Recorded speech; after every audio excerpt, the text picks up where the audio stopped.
നമസ്കാരം. ലഹരി വിരുദ്ധ ദിനവുമായിട്ട് ബന്ധപ്പെട്ട് നടക്കുന്ന ക്വിസ് സീരീസിൻ്റെ 5ാമത്തെ പാർട്ടാണിത്. ഡീറ്റെയിൽ ആയിട്ടുള്ള ഫുൾ വീഡിയോ ചാനലിലുണ്ട്. നമ്മൾ കുറച്ച് ഷോർട്സ് ആയിട്ട് ക്വസ്റ്റ്യൻസ് നിങ്ങളുടെ മുമ്പിലേക്ക് എത്തിക്കുന്നതേ ഉള്ളൂ. ചാനൽ ആദ്യമായിട്ട് കാണുന്നവരാണെങ്കിൽ സബ്സ്ക്രൈബ് ചെയ്യാൻ മറക്കരുത്. ഇതേപോലുള്ള ക്വിസിൽ നമ്മൾ ഏറ്റവും കൂടുതൽ നല്ല ക്വസ്റ്റ്യൻസ് നിങ്ങളിലേക്ക് എത്തിക്കുന്നതാണ്. ഒന്നാമത്തെ ചോദ്യം: വൈദേശിക ആധിപത്യത്തിനും അടിമത്തത്തിനുമെതിരെ നാം വിജയത്തിലെത്തിച്ച പോരാട്ടം ലഹരി എന്ന ഭീകരതയ്ക്കെതിരെ നടത്തേണ്ട സമയമാണിത്. ഇത് പറഞ്ഞ മഹാൻ ആര്? ആൻസർ: മഹാത്മാഗാന്ധി. ഏതു പദത്തിൽ നിന്നാണ് ആൽക്കഹോൾ എന്ന പദം രൂപം കൊണ്ടത്? Answer: alcohol. ഇത് നമ്മുടെ നേരത്തെ വീഡിയോയിലും ഇൻക്ലൂഡഡ് ആണ്. കഞ്ചാവ് ഏറ്റവും കൂടുതൽ കൃഷി ചെയ്യുന്ന കേരളത്തിലെ ജില്ല ഏത്? ആൻസർ: ഇടുക്കി. കേരളത്തിൽ നിരോധനം എടുത്തു കളഞ്ഞ വർഷം ഏത്? ആൻസർ: 1967. ഡ്രഗ്സിനോടുള്ള ഭയം ഏത് പേരിലാണ് അറിയപ്പെടുന്നത്? ആൻസർ: ഫാർമക്കോപിയ. പുകയില ഇന്ത്യയിൽ കൊണ്ടുവന്നത് ഏത് രാജ്യക്കാരാണ്? Answer: Portuguese.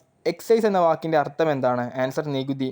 മോർഫിൻ വേർതിരിച്ചിരിക്കുന്നത് എന്തിൽ നിന്നാണ്? ആൻസർ: കറുപ്പ്. അതായത് ഒപ്പിയം ചെടിയിൽ നിന്ന്. ഒപ്പിയമാണ് കറുപ്പ് എന്നറിയപ്പെടുന്നത്. സമ്പൂർണ്ണ മദ്യനിരോധനം ഇന്ത്യയിൽ നടത്തിയ ആദ്യ ഇന്ത്യൻ സംസ്ഥാനം ഏത്? ഗുജറാത്ത്. ഗുജറാത്തിൽ തുടക്കം തൊട്ടേ സമ്പൂർണ്ണ മദ്യനിരോധനമാണ്.